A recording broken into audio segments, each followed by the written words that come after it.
Oh God, as we gather in your name for this, we are grateful for this opportunity to be together. As we study and fellowship together, we always want this time to be used by you in such a way that that is leveraged by you, by your Spirit, that creates levels of change inside of us. So in our discussion, in our reflections, in our reading, in everything that takes place in this moment and in the moments to come, we ask for your help and your guidance. For those who have lost loved ones, and we've mentioned a few this morning, there are, just in a group this size of God, there's a host of burdens that we always carry and just parts of our life that we're mindful of. We direct them to you at this time for your aid and for your comfort and for your strength. And we pray this in the name of Christ. Amen. All right. So since we last lesson dealt with the Trinity, are there any questions or thoughts around the Trinity that are let's just kind of start this morning with maybe trying to look at those, or if you want to know some of the history, Tozer gives you about a 2-second history of the early church and the formulation of the Trinity. But it's hundreds of years in the making. Now, just because it's hundreds of years in the making, is there the concept of the Trinity was from day one, but to where we get it with the church, where it's formalized in a creed, is hundreds of years in the making. The reason why I gave you a copy of the Nicene Creed is that is the official stamping of it in outside of Acts 15. That's when the church first meets, and they're dealing with the Gentile issue. What are we to do with Gentiles coming into the church? There's really not another major time that the church gets together until about 325 AD. One of the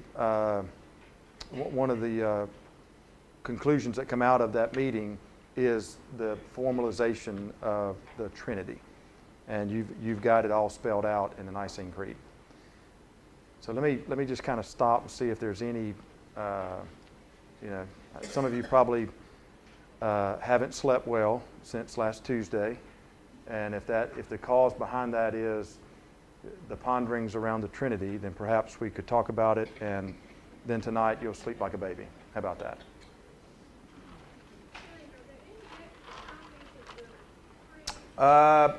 We have a few up here. Yes, ma'am. I've got a couple. If you'll start. There's. I know Miss Helen behind you to your right. All right.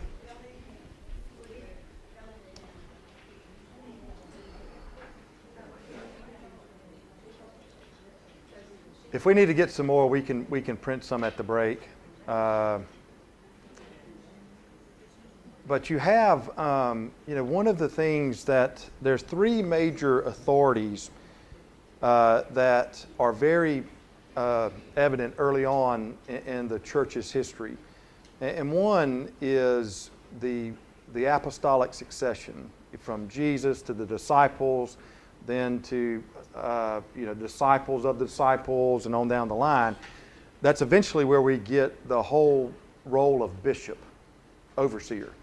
And so that's one line of authority. The other line of authority is the canonization of the Scriptures, and what letters were canonical and what letters are not. Because there are a host of writings that are floating around, during the early church. And then the last one is the theological developments around the whole issue of the Trinity. And so if you think in like in a triangle, not the triangle that John drew, but just with, say, the apostolic succession, you've got, which is where we get bishops from, and then you've got Scripture, and then you've got the theology of the church. Those three are the major sources of authority for the early church. And so if for instance, one of the things, so if you look at the Nicene Creed, that middle paragraph, the first three, really about probably 500-600 years of the early church, the majority of the conversation was around who is Jesus. And, was Jesus part of the created order? Was he not? What incarnation? What's the makeup there? Is Jesus schizophrenic? Which means has, this part human, that part divine, and they're sort of separate from each other. And so all of that it worked its way out throughout the early part of the histories of the church, which is why when you get to 325 and we have the Nicene Creed, so much of that creed is devoted to the second person of the Trinity. And what this was just the stamping of what was already held in belief. So Scripture is important, chief means of revelation. Theology is important because it defines what is and what is not. And then some level of leadership as well, who were supposed to be the protectors of these, if that gives you any insight. So I don't know if this helps you or hurts you in your history of. It's got to speak loud. We still haven't fixed this. Yeah, the top one is apostolic succession, or the role of bishop, overseer. Something like that. Leader.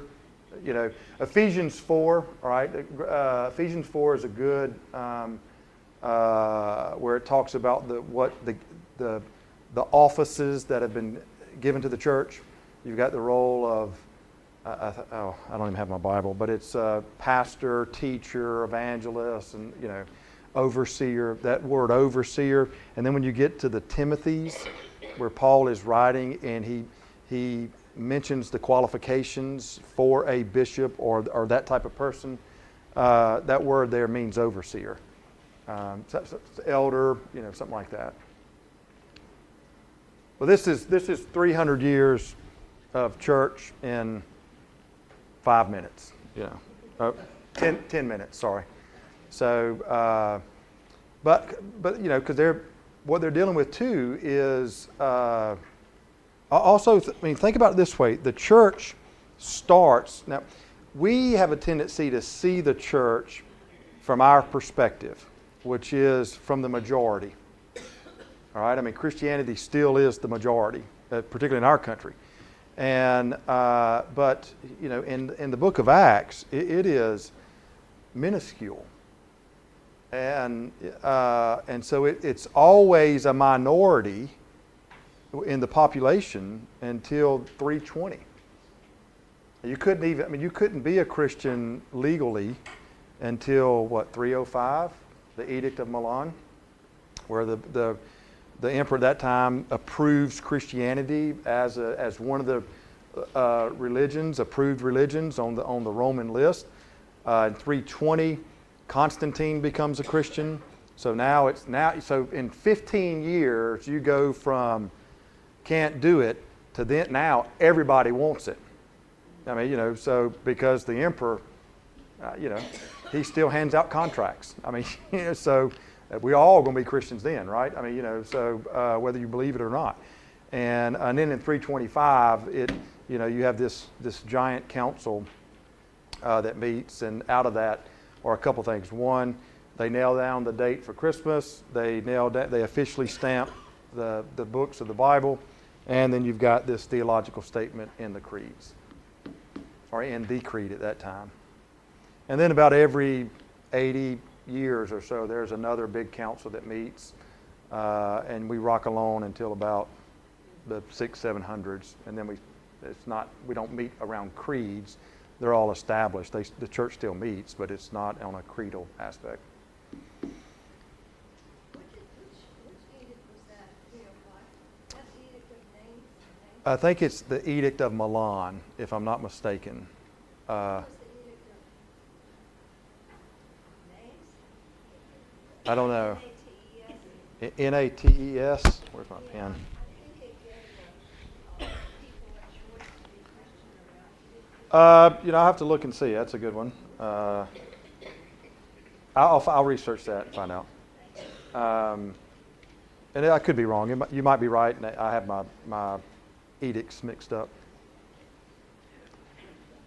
But that, so in a nutshell, that's a little bit of the history around the whole concept of the Trinity. Now, again, so all this is inside. This is where, as evangelicals, and I would, if I had to guess, I would say everybody in here is probably an evangelical. This is all inside information. All right. This is all inside information. It's not, the church doesn't do this stuff and then give it to people outside the church. What I mean by inside information is this is all inside the family. We have a tendency, again, so we're heavily influenced by the revivalist work of the church that really takes off in the middle 1800s. And so we have a tendency to look back at history through our lens instead of taking what happened and then let it speak for itself. So when we think about this, or even like the Bible, you might have even witnessed this or been in discussions with people who are either unchurched, de-churched, non-Christian, whatever, and to justify your faith or justify the existence of God, you'll use the Bible. Or I will use the Bible, whoever, somebody will use the Bible. And that's fine, but you're taking a text and using it in a way that it might not originally been intended to use it that way. So when I say it's insider information or an insider book or I mean, every book of the Bible was written to a faith community. Paul did not write to people who were not believers. They all are. I mean, John, same thing. So we have to see this from what was going on in its time. The church is a small sect of people. Probably for the first till about 100 A.D., the Roman Empire viewed Christianity as a subsection of Judaism. I mean, they just kind of thought these are the crazy Jews. I mean, seriously, that's what they thought.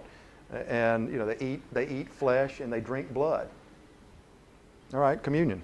And so and that probably rocks along until about somewhere between 100 A.D. to 200 A.D. And in the second century, you have the rise of the apologists. This is church history. The rise of the apologists, whose job then is to find a way to take this and to explain it to those outside the church. But they don't start here. They start with what's common between the two. If that makes sense. And then they will work back towards this, but they don't start with saying, well, the Bible said, and that proves it. Well, most people at that day would say, I could care less. What does that prove? Doesn't prove anything to me. See you later. And, so they don't, it's just, we have a tendency to approach it differently than what they did in the first century. So when we talk about Trinity,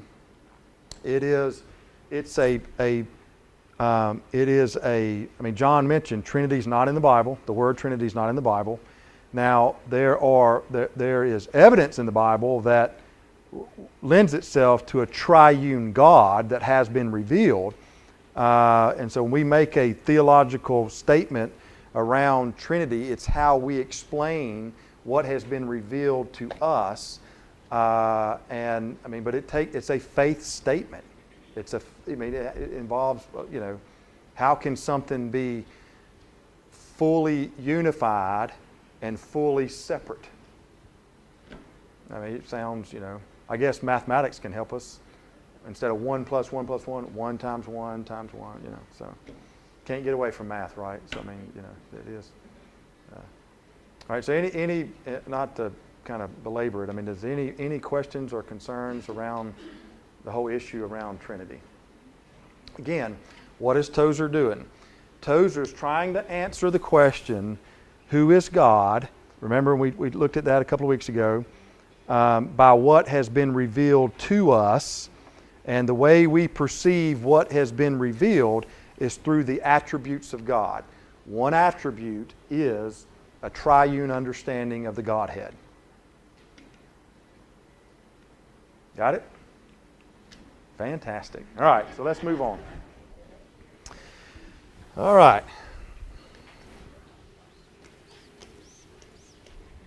So now we move on to chapter 5, another attribute of God that has to do with self-existence. So this will be helpful for us, or at least what will be helpful is think back with me to those that read the Pursuit of God book. And remember when we did a chapter, I think it was chapter 6 in the Pursuit of God, that dealt with, I introduced to you Thomas Aquinas and the arguments for the existence of God. You remember those? I know it's painful, right? One of the arguments of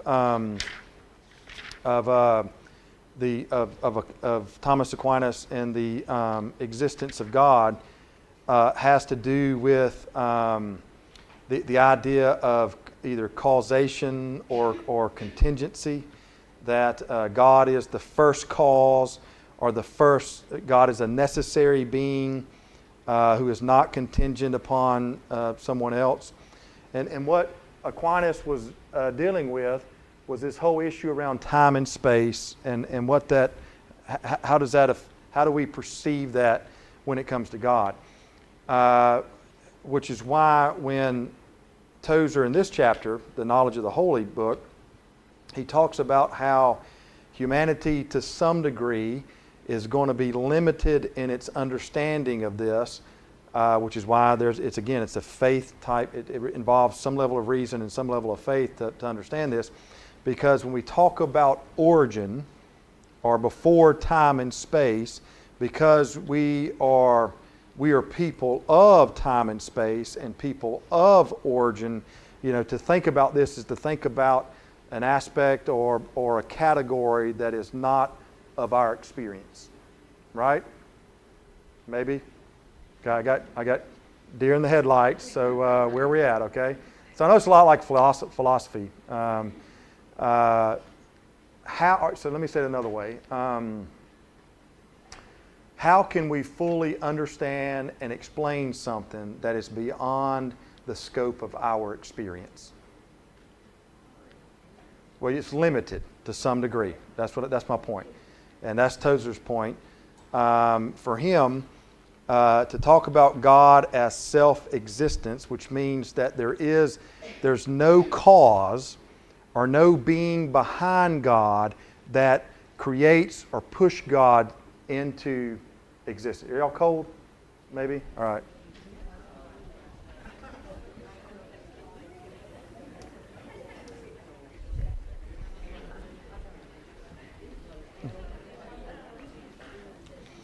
So there's no...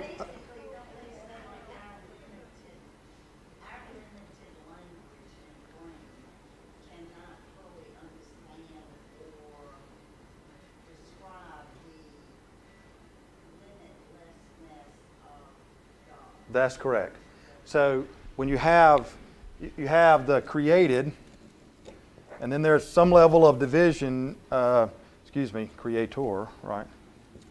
And then you have the created. So how can the created understand this side of the ledger when they are fully on this side of the ledger? And so there's limits to that. There's limits of understanding. He gives you an example in the chapter where he says the question of a child, the child assumes where, the child asked the question, where does God come from? The assumption is because the child came from something, and the child looks out into the world and sees that everything has a cause or a beginning, then God must be on that same side of the ledger. So Mary Lou, your point's well made.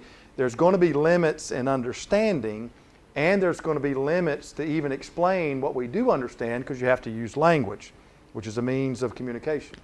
And but be that as it may, there's still an aspect of God, an attribute of God, that is a part of reason we get this conclusion, and also part of our faith, that behind it all there is a first point that has always been, and that first point is God. I'm using the word point, okay? Being, whatever, whichever word you want to use there. That God does not have an origin. God has always been, because origin denotes a beginning of something. And he, again, Tozer rightly admits that for human beings, this is going to require a stretch for understanding. He has a quote on page 26, to admit that there is one who lies beyond us, who exists outside of all of our categories, who will not be dismissed with a name, who will not appear before the bar of our reason, nor submit to our curious inquiries. This requires a great deal of humility, more than most of us possess. So we save face by thinking God down to our level, or at least down to where we can manage Him. And I think Tozer's right there. So let's orient ourselves again. Why does Tozer want people to recapture the attributes of God? What was his whole purpose of writing this book? People have lost the awe of who God is, the wonder, the vastness, the largeness of who God is. And the reason why he starts with Trinity, and he also looks at self-existence, is because those attributes, to think about those, to try to wrap your head around those, they require a person to humble themselves, I would argue, because you realize real quick that you're swimming in a pond that is much larger than yourself. So Tozer's starting with the grandness of who God is. So for us, when we think about God as being of no origin, it takes a little bit of a jump, because all of us orient ourselves around origin of things, right? When we were talking about people who've passed away earlier this morning, what we did is we oriented ourselves around our relationship with that person, and then probably thought maybe family history or connections and what have you. So we're people of history, and so it's a way of identity for us, is to find where are we on the timeline of existence. Whether you know it or not, that's how we sort of formulate who we are, and it gives us definition. It gives us identity. Sometimes even gives us purpose. So we have to think. We have to unlearn what we've learned to even think about the vastness of God having no origin. We can't get any kind of visual. We can get the chair guy, we can get things like that. We have zero visual of how somebody was and what he thought. Sure. I guess if you need a visual, the symbol for infinity, but even that's just, what? So it's one of those where it's like, I don't want to take any more math, but you're right. Formations of countries, formations of people, families, sex, whatever. It's very hard to grasp this idea of that there is no origin to this. But if you, at least the more you think about that, and the more to use Tozer's words, you own it with faith, it does help put us, I mean, it's like seeing the presence of God in the Bible. I mean, people who have visions of the glory of God, you know what their first response is? Bow down. I mean, it's I realize real quick I got promoted to a space that I didn't, I'm over my head, and so there is this level of, at least to the best of our abilities, it is worth the exploration of of what does it mean for God to be self-existent, because it then helps us understand who God is, but then it also helps us understand who we are. I mean, that's one of the things that Tozer discussed in the chapter. He says it takes faith to fully understand this because reason can only go so far. And then the chapter changes with this idea, but if you can, or at least if you move in the direction of understanding, even though you can't fully understand it all, it does give insight into who God is, and more so insight into who we are. Because the second part of the chapter, he's not necessarily talking about the self-existent God as much as what has this self-existent God done with humanity, right? So, and part of it is he talks about God honoring humanity in creation, that we are created in what? The image of God. We're created in God's image, which then begs the question, well, what is that image, right? I knew that's what was on y'all's tongue. Just even if you didn't know it or not, you were going to ask that question. So when someone, either has asked you or asks you, what does it mean? I read in the Bible in Genesis said we were created in the image of God. What does that mean?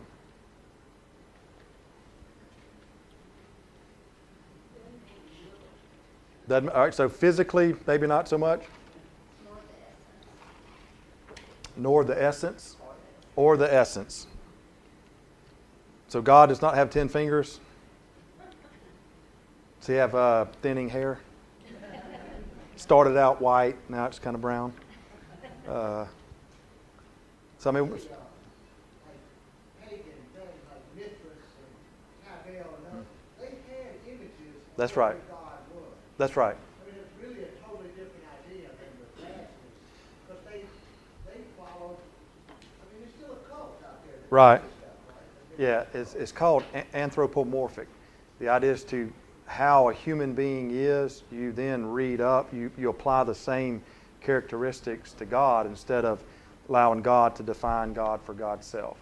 And so the idea of, Katie, your point, the idea of physically, that's not what we mean when we talk about being created in the image of God. When we talk about creation in the image of God, it normally shows up around three different concepts.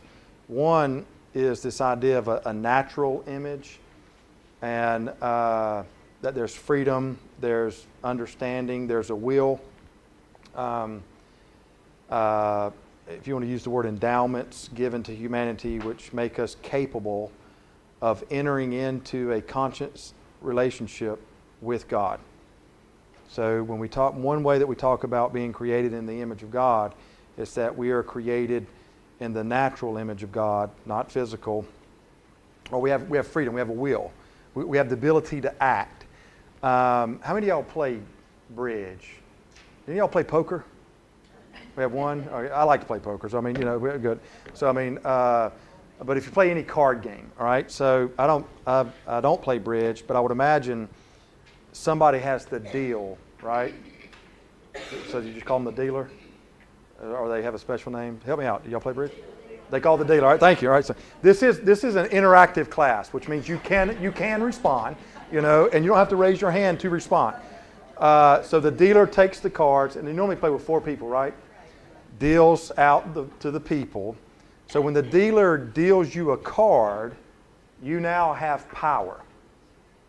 Correct? You have freedom sometimes, depends on what you're dealt. Yeah, well, that's a whole different theology that we'll get into later. All right, but the dealer deals you cards in any card game. Bridge or poker is definitely true. And the person then, the dealer has shared some of the power with you, which means you can play your cards however you want that affect the game. Because the game is not 100% predetermined, right? You have a chance to do something, which means you have freedom, you have power. That's the natural image. God has dealt you into the game. Okay? You're probably thinking, how in the world did you get the existence of God from poker? Yeah. So someone asked me if I had something to add other than cherry pie. My addition is going to be poker. All right? So, I mean, you know. It gives you a good visual of like Yeah, how so God gives you. that's right. So people, yeah, so people have the ability to play their cards in life that affect the world around them. Okay? Right? So which means you can do things or say, if you don't think that's true, go home or go to lunch and stand up and utter something. Good, bad, or indifferent, doesn't matter. Just utter something. And watch what happens.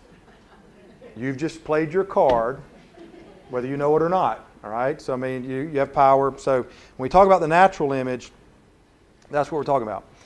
Another one is the political image. We talk about that. Stewardship, Genesis chapter 1, Genesis chapter 2 is where we get this, where, you know, humanity is management, steward, has dominion over. So that's definitely part of creating the image of God. At least shows up in Genesis 1 and 2. But most of the time we talk about creating the image of God, we talk about it in a morally. You have the ability to use your natural image in ways that affect change either for good or for evil or bad or whatever word you want. You also have the ability to love, which is different than other parts of creation, and you can make choices out of that. So when someone talks about the image of God, that's what theologically what you'll find if you were to Google up theologically what does it mean to be created in the image of God. You're going to find people talking about the natural image, political image, and moral image. So Tozer, I think he talks about the moral image more so in the chapter than he does the other two. But one of the things that can happen is, particularly with this natural and moral image, is that humanity's created with this moral image, and then they can make it. Remember, you have freedom and power, right?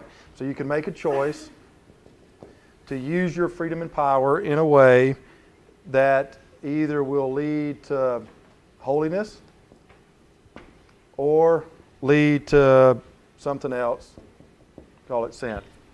Right? Is that true or not true? Well, okay, good. You would be correct. It is true. All right, so, and with that has some level of, it has some level of effects, right? So if you use your natural, moral image, say things, do things, make choices that can lead to holiness, and this, you have the effects of holiness, and then here you have the effects of sins, or sin in general. Now, Tozer does not talk about the positive side of this part right here in the chapter. It must have been a gloomy day when he wrote this part of the chapter, because he only wants to talk about the gloomy side. And I was in a meeting earlier this morning, and someone said, I made a comment that was negative into an outcome, and someone said, well, gosh, Shane, did you wake up on the wrong side of bed? And I said, no. I said, this morning we're going to talk about sin, so obviously, I'm just kind of way down here, so I mean, but so there are effects of sinful choice. For Tozer, this is how he defines sin. The idea with sin, capital S, this act violated the relationship that normally existed between God and his creature. It rejected God as the ground of existence and threw humanity back upon himself or herself or themselves. Thereafter, he or she became a planet revolving around the central sun. Oh, hang on, I misread that. Yeah, they became not a planet revolving around the central sun, but a sun in its own right, S-U-N, not S-O-N, around which everything else must revolve. That's page 29. 29. Basically what Tozer's saying, if this is the way it was supposed to be, with God as the center of it all, we've now put ourselves as the center of it all. That's what Tozer is stating.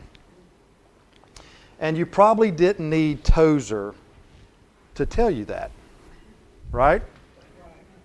I'm sure you've heard sermons on this. I doubt anybody has experienced that, right? Nobody in here? I didn't think so. The guys on Friday, this would be a big topic for them, because they're, So what we have is this fight inside of a person or inside of humanity when it comes. Oh, I erased the choice thing. Sorry. Moral image, choice, and with that can be either holiness or sin. This whole area right here is now the struggle inside of humanity. Choice. Or how do you use your freedom? How do you use your the natural moral image? Because of the effects of sin, and now what that does inside of humanity, this is where it all plays out. This is classical Christian theology. It doesn't matter what denomination. I mean, you're going to find that as just basic core Christian understanding of anthropology. We good? All right, so how about a break? Y'all need a break?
Slade, am I good? All right. Uncle gave me a hug like every single.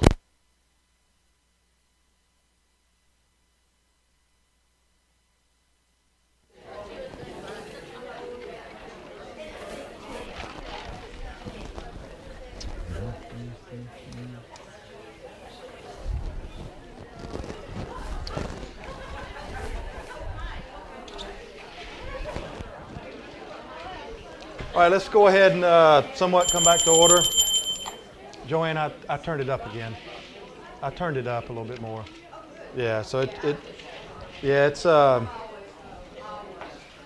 with, part of it is with some of the renovations still, some of the doors are open, and so there's when you open a door and it's 39 degrees outside, it doesn't take long to get cold.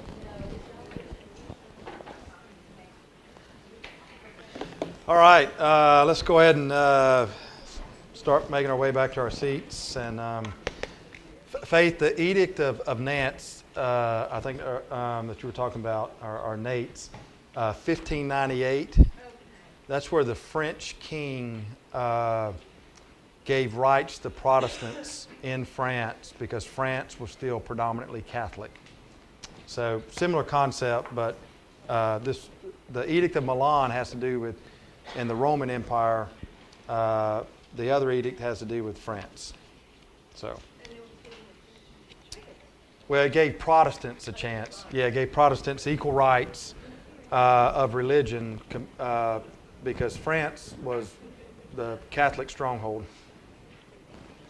All right, so let's circle back to all right, so let's kind of reorient ourselves one more time. God is self-existent, which means that it does not have a cause or a time, really more than a cause, that would push or create. God is outside of that, which means God is outside of time, God is outside of space, and creates humanity, which one honors humanity and being created in the image of God. At the same time, being created in the image of God also denotes that humanity is dependent upon the Creator for existence. Everything in creation is dependent upon something else for survival, for living. It needs another aspect of the created of creation in order to live and survive and to be. The reason why sin is so destructive is because it is, it's a coup. It is to place humanity in the center, as in the center of the circle, and instead of God. We challenge God's selfhood, to use the language that Tozer has in the chapter, in relation to our own. We accept the sovereignty of God in all places except for in our own life. That's one of the major effects of sin. Tozer, page 29, will go on to say that we are born into this climate, so we assume this is the reality. He or she, talking about people, is willing to share himself or herself, sometimes even to sacrifice himself or herself for a desired end, but never to dethrone himself or herself. He's speaking about humanity. I'm adding the her, or he speaks in masculine language. Page 29. Did y'all see that? So so Tozer is, where's my stuff? Which one of y'all moved it? That's the first response of my children. You remember growing up, someone stole it, so nobody stole it. You just put it down someplace. All right, so Tozer is defining or giving insight into this. The effects of what happened when we choose to seek to dethrone the uncreated one. So now that plays out. in the chapter, Tozer stays within the person, like the heart, the struggle for the heart or the identity of the person. But you can play out the dethroning all throughout creation. You can see it in the natural order. Freedom then becomes a skewed freedom or a marred freedom, and even some levels of bondage. You can see it in the political order. If you study the history of humanity, what do you really study? War. Oh, you get an A for a day. How about that? Good for you. I'll tell you what. You can stay in table one, seat one. That's really what, think back to all your history. That's really what you study. The dysfunctions of the political order. And, or you could play it out on, Tozer in the chapter just talks about the moral image issue. But you can see the effects of the sinful nature inside of creation on either the natural order, the political order, or the moral or image, natural image, political image, or moral image. Some of the things I like what Tozer says in the chapter I think is really interesting. And I don't really know what page it is. So if you find the page, don't be afraid to shout it out. Sin has many manifestations, but its essence is one. Who said that? 29? All right, 29. Because it's natural to humanity, it appears to be good. Think about that for a moment. The best quote in this chapter is this. I'm going to have to remember this. This is like perfect preaching material. Sins are because sin is. That sounds like think about it, all right? Yeah, that sounds like one of those preacher statements, doesn't it? Where preacher throws out something, you're like, what? And then it's like, okay. Natural depravity is humans can do nothing but sin, and that good deeds are really not good. You have to put an asterisk by that one because that needs some explaining. Ma'am? One more time. I'm sorry, I can't. I want to say it is that last statement, but when I was working on this at 4:30 this morning, I'm not sure if it's in the book or not. I know it's a conclusion from the book. How about that? But I know the sins are because sin is. And the natural depravity, I think I just summarized like a paragraph or something. Look at page 30-ish, somewhere in that neighborhood. Bottom of the page. Who said that? Mary Sue? No, okay. So look at page 30 at the bottom. Towards the bottom. The reason why I'm pointing these things out is Tozer, again, the second part of this chapter, he's really trying to give description and insight without naming specific issues, okay? Or naming specific sins of the effects of this. And, but there's hope. So Tozer, always wanting to be the optimist, doesn't want to end on a negative note. Also on page 30, it is only when in the gospel the soul is brought before the face of the most Holy One, without the protective shield of ignorance, that the frightful moral incongruity is brought home to the conscience. Now that sounds like a lot. Basically, if we live with the effects of this, the great thing about God is God could leave humanity here. Could. But doesn't. He could leave humanity in this state, but doesn't.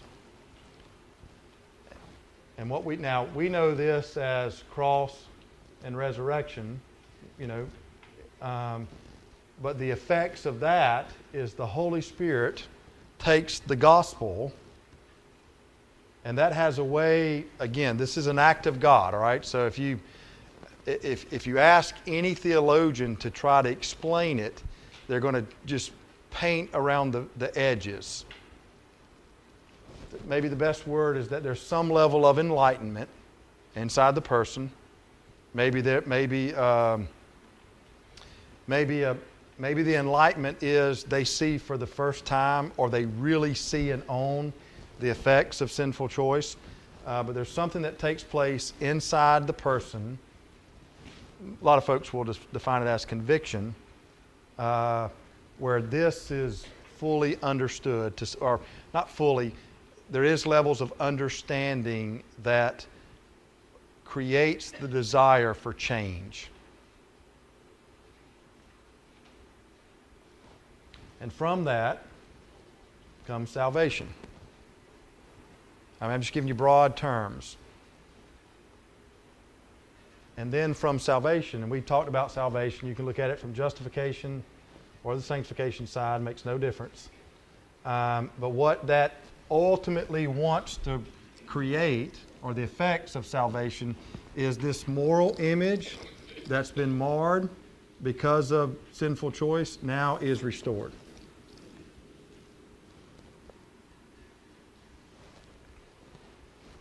You know, it would have been easier for Tozer just to say this, right? He could, in one page, we could have finished this.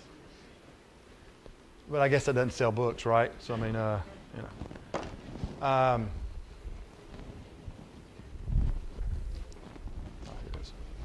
So let me stop for a second. See, you know, this is the tracking of humanity from creation to restoration. This is cross and resurrection. It's just CR. I mean, I just, instead of writing it all out. And this is justification, sanctification. We spent some time around this last book. So at somewhere along the spectrum, we find ourselves. I would imagine we're probably in this area, you know, or in the process of that. But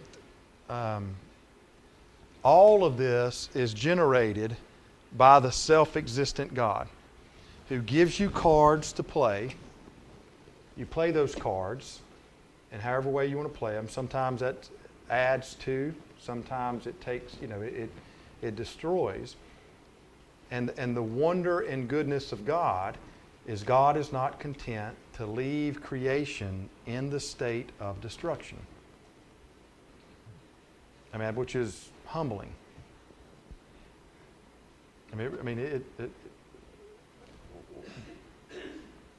Which leads to Jesus. And from that provides the means for creation to be restored. So the theological word that we use to describe all that work is recapitulation. Every single point of the effects of sin, God redeems along, you know, for every point it goes down, God brings it back up. In ways that we might not fully understand.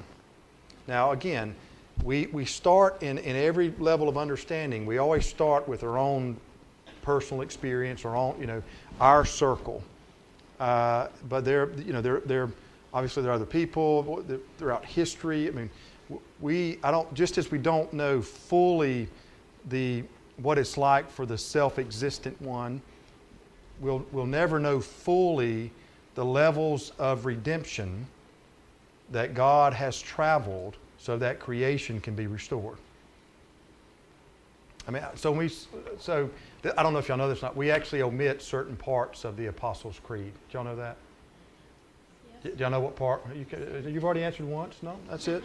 You only get one time. You know, we don't like show off, Becky. Come on, you know. So, I mean, ma'am? Yeah, he descended into hell.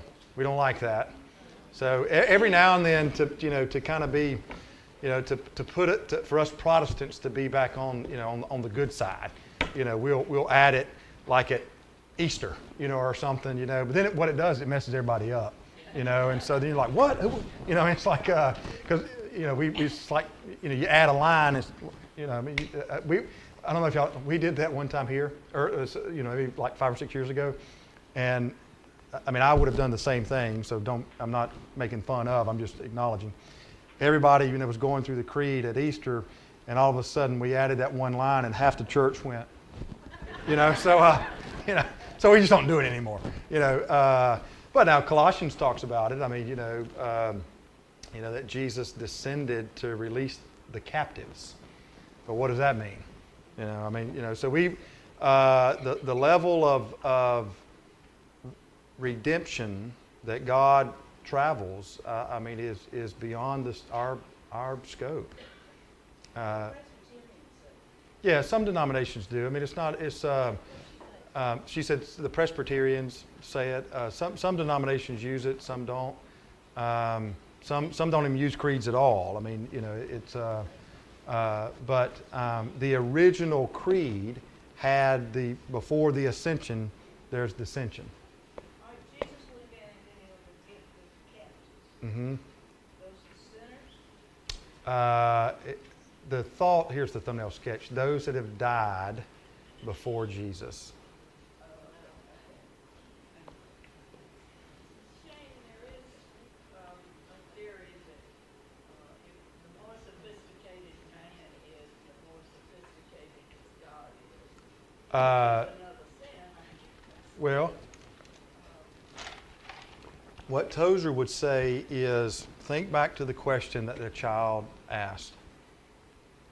Where did God come from? And Tozer says that the child is asking the question from his own understanding of reality. And so, but just because the child asked the question from his own reality doesn't mean that God is confined to that reality. Go back to where, all right, so y'all are going to love this. So remember we talked about Thomas Aquinas, and then like the next week we talked about Ambrose's, I didn't bring my notebook, but what is the greater thought? Remember that? What is greater? What you can conceive or what exists even outside of that conception? So what is greater is the one that exists outside of that. And so the child asked the question by what the child or the person or whoever can conceive. Now, if something exists out of that or outside of that, then it is greater than just what the conception can be, which again requires a level of faith. I mean, which is what Tozer acknowledged. He acknowledged this in the chapter, is that our reason helps us to some degree, but at some point, some of the attributes that have been revealed to us takes a lens of faith to understand.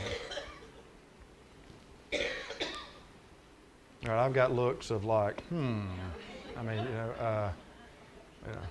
think then again, you go back to, we are trying to explain Sure. something with our finite language. Right. That is outside of our reality and our understanding. Right. So there's two things that we can do with that. You are correct. The first thing you could do is say, whew, I don't even care, which is fine. All right. I mean, seriously, that's fine. All right. I mean, there is. I remember having a conversation. This was on another church with some person, and we were talking about stuff like this, and the guy said, "Preacher, I don't want to have any more of these conversations. I know what I believe, and I'm comfortable with that." All right. All right. So I'm serious. Okay. This is not. I'm not dumbing that down. I'm just making. I mean, there's nothing wrong with that. Okay. And that is perfect and fine. And, not or. See, or means that, it's kind of like but. Everything you said up until then doesn't matter. Or you can spend time with this in hopes that it will dust off the vastness of God again and allow that to sort of kind of see what happens. It's to think about God in terms that are just not the norm for us is neither good nor bad, all right? It just is. And there are some who, for instance, my wife is one of those that she has the gift of faith. I'm dead serious. And it's just, hey, it's all going to be okay. And she's been right. I mean, I'm the one that has to have, I want to know the last splinter. And, and so a lot of times when it comes to a topic that either she doesn't care or whatever, it's like, well, Shane, eventually you'll end where I end, which is fine, but whatever you got to do to get there, you just go and do it. So, okay, that's fine. I mean, it's not like one is better or not. It's just for some people, there's a longing to know, or at least to try to understand to the fullest of their ability. And for those, this chapter at least deals with the idea of what does it mean for God to be outside of time and outside of space. And how does that play out in the life of creation? More specifically, how does that play out in the life of a person? But for others, it will be, I don't care, which is great. And that's equally, and I'm serious on that, equally fantastic. And because in the end, what we want is this. And so whether somebody wants to know every single step of Jesus, okay. Some will just say, you know what, I can't fix it myself, so I'm going to trust in Jesus to fix it. Good enough. All right? I mean, seriously. And for those folks, fantastic. I mean, most of the time, they're not anxious. I mean, they're not anxious people. They just sort of, hey, it's all good. And it's not. I mean, it's not Pollyanna. It's not like they're not. It just they're there. They already. I mean, some people get to the finish line faster than others, and for the turtle, it takes me a while. So, and so you have to again think about the reason behind Tozer writing the book. What he observes just with people is that to some degree, and he's painting with a broad brush, his assumption is to recapture the awe of God. Some people walk around with the awe of God like it's in their back pocket. And you know what? To God be the glory. Some do not. And for those that don't, I mean, that's the book. So whether or not you are comfortable with this or not comfortable with this, whether or not you like Tozer, it could be that you're just, thank you, Shane. I'm gonna, we'll finish this book at some point, and then we're gonna get back to the Bible, which I'll be fine with. That's okay too. I mean, this is what we want: restoration, and that involves an act of God, and it involves our faith. And if it helps you in your faith, then fantastic. If this is not something that a person needs, they're already there. Hey, wait for some of us that are a little slow. All right, any comments, questions? We're going to finish a little bit early, not by design, but we just are. Let's end on this. This is a great quote, page 31. All right, Tozer says, this is talking about this whole moral image restored. To save us completely, Christ must reverse the bent of our nature. He must plant a new principle within us so that our subsequent conduct will spring out of a desire to promote the honor of God and the good of, I'm going to insert others. I think he says man or mankind. And then he goes on to say, the old self-sins must die. And I have a typo, so what's the next word? And the only instrument by which they can be slain is the cross. That's a D, not a T.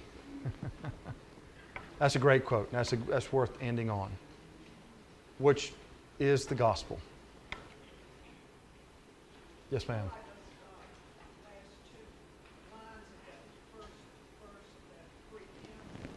All right, so what?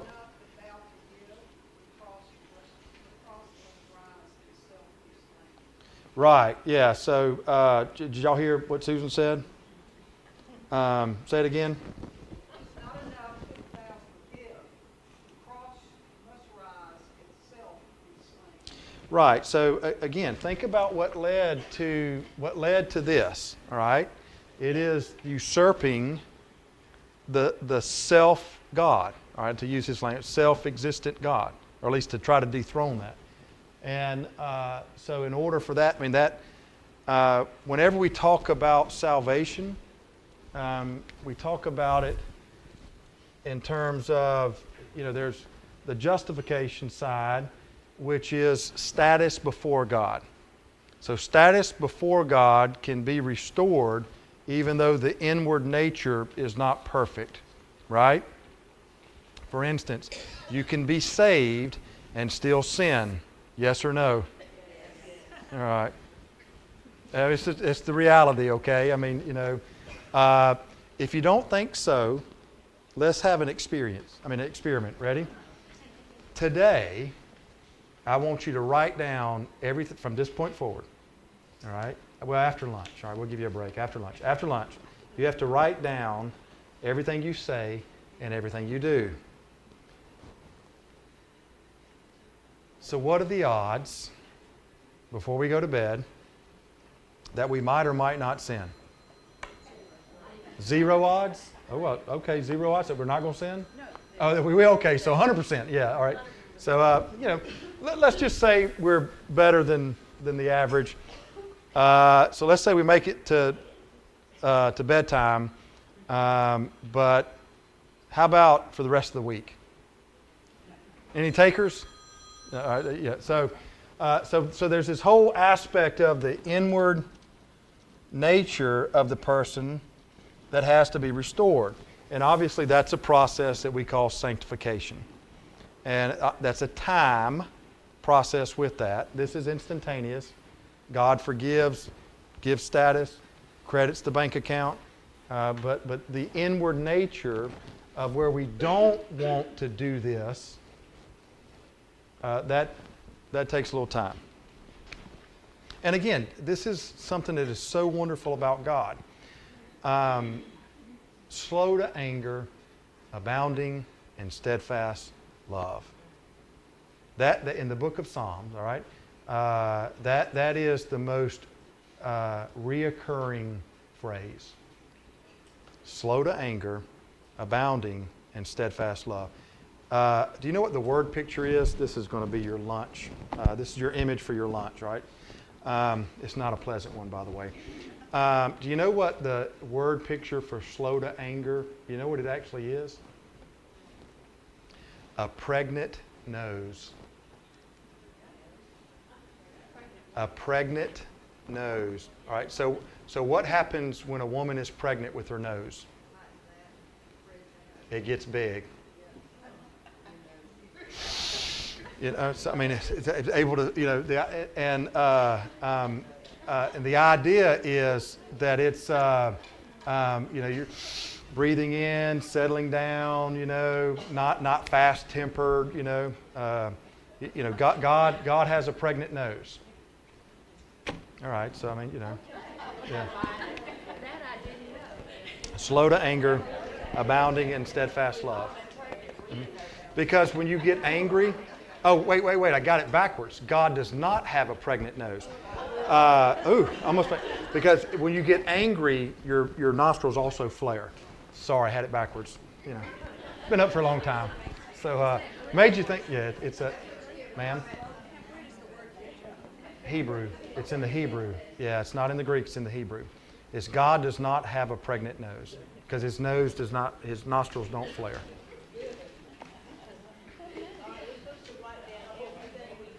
Yes, okay, for the brave at heart, all right? So if you, all right, here's my theory, or here's the wager, if you would like, well, I don't know how you feel about wagering. We'll have a friendly, non-monetary bet. How about that? My theory is, between now and the end of the week, all of us in here will violate some law of God. All right? That's my theory. Oh, it is everything. Okay, so that's, there's no qualifiers. I mean, it's not like, so, all right, so there's no qualifier here, all right? So it's not like, it's, I'll say thought, word, and deed, all right? So the fact that I just mentioned thought, yeah, hey, well, okay. Well, don't argue with me. Argue with the Bible. All right? So, I mean, let me ask you, are impure thoughts sinful? Are you sure? I mean, 'cause that's what you want to tell me that they're not, because you want those to be off limits, you know. So that's what you're asking is, you know. So, all right, we'll take out, all right, just for the sake of fun, we'll take out impure thoughts. You can have all the impure thoughts you want. Special absolution for this week for impure thoughts. But I must warn you,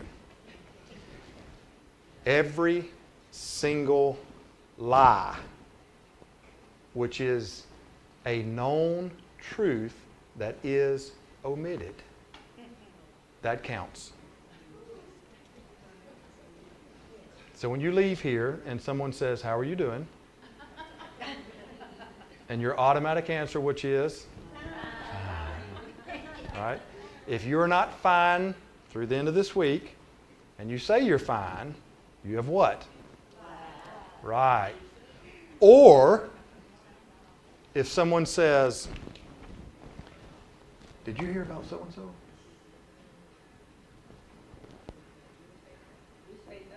Well, okay. Can you say no? All right, that's my point. We can't. You know, I mean, there's, we like it. You know, gossip makes us feel like we're in control. We got power, right? Secrets. Secrets are deadly. They are. Well, hey, this weekend. There's still time for you. Come on. Yeah, secrets are really not good in relationships. They have they're more often than not, they cause more problems than they do, than they're helpful. There's a distinction though between secrets and private, right? Yeah, all right, so, all right, secrets, confidentiality, all right, so when you talk about private, let's talk about the difference between a secret and confidentiality. Confidentiality does not mean no one ever knows. Confidentiality is the people who need to know or who are required to know, they know, but not anybody else. It's a big difference. Because I'm dead serious. All right, so if you come to me and tell me, all right, Georgia, I'll give you just a legal. Georgia's a mandatory state when it comes to things of confidentiality. If you come to me and say preacher or an attorney, makes no difference, and you say, I'm going to tell you something, but you cannot tell anybody. There are certain things that it does not matter. It's a mandatory reporting state. We have to tell the authorities. Bingo. Or I'm going to kill somebody. Or I've molested or whatever. I mean, you know, those type of things.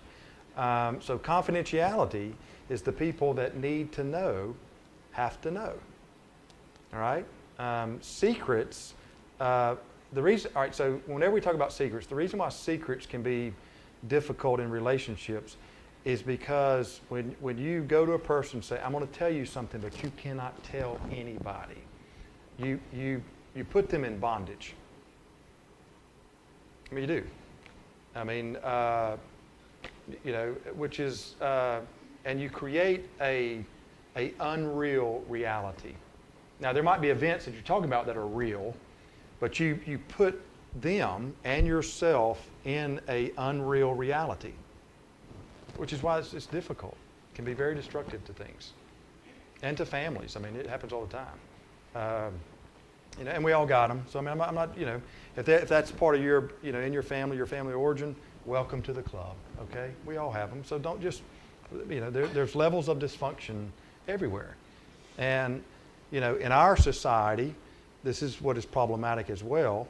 Is we like to think, we think dysfunction is you know, scarlet letter, you know, weakness or whatever it may be, and what we do is we just don't have a grasp of reality because everybody has it, every family has it, and you know and the reason, you know, we think we're the only ones. So then to admit it or to acknowledge that it's there or what have you, we think that somehow that puts us in a less position. It does not. Actually, it's a freeing. If you can acknowledge that in your life, it becomes freedom for you. I mean, there's levels of there's, the truth will set you free. Right? What is that? Right? So, I mean, truth is self-authenticating. You don't need someone to tell you. I mean, a lot of times truth is just the acknowledgement of what is. And it can be very helpful. And, I mean, but in our society, and this is in Western culture more so than, well, in some parts of Eastern culture too, for us to admit something, particularly that we see is a flaw, I mean, good luck. Because what we think, if we admit it, then somehow we're, everybody else is up here, but the moment we admit it, all of a sudden we're down here. No, everybody's down here. We just think we're all up here. No, we're all down here. I mean, I'm dead serious. This is, if you, so if a lot of anxiety, you know where most anxieties come from? Because we think we have to live up here. And we don't want to even acknowledge that down here exists. And so we practice denial. All right? And what happens in that, so when that stuff starts to seep back up, we try to offload it on somebody else by giving them our anxiety. You got to make it better. You got to help me. Whatever. But every therapist will tell you that if you want to holistically deal with your own anxiety, is just you address it head on. Or when someone wants to give you their stuff, you just put it back on theirs. They would tell you to come see them. Sure. Not just you. Yeah, I mean, but I mean, it's and if someone, just because someone says, well, I'm going to tell you something, but you can't tell anybody, well, yeah, I can. I mean, I can do whatever I want to do. I'm a free person. I mean, no, I'm serious, right? So, because to take that and to own it as if you cannot, I'm not saying do it, but I mean, you have a choice.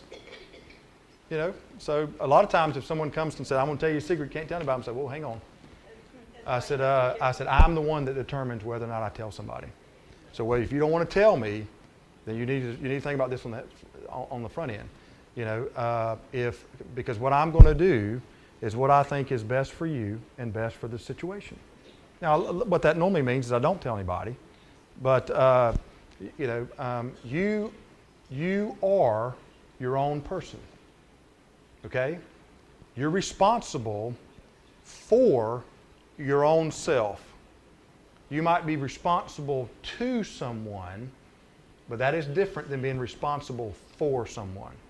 It's a world difference. And the day you understand that is the day you'll treat anxiety differently. All right? So, I don't know if that's helpful or not. Go in peace. Happy lunch.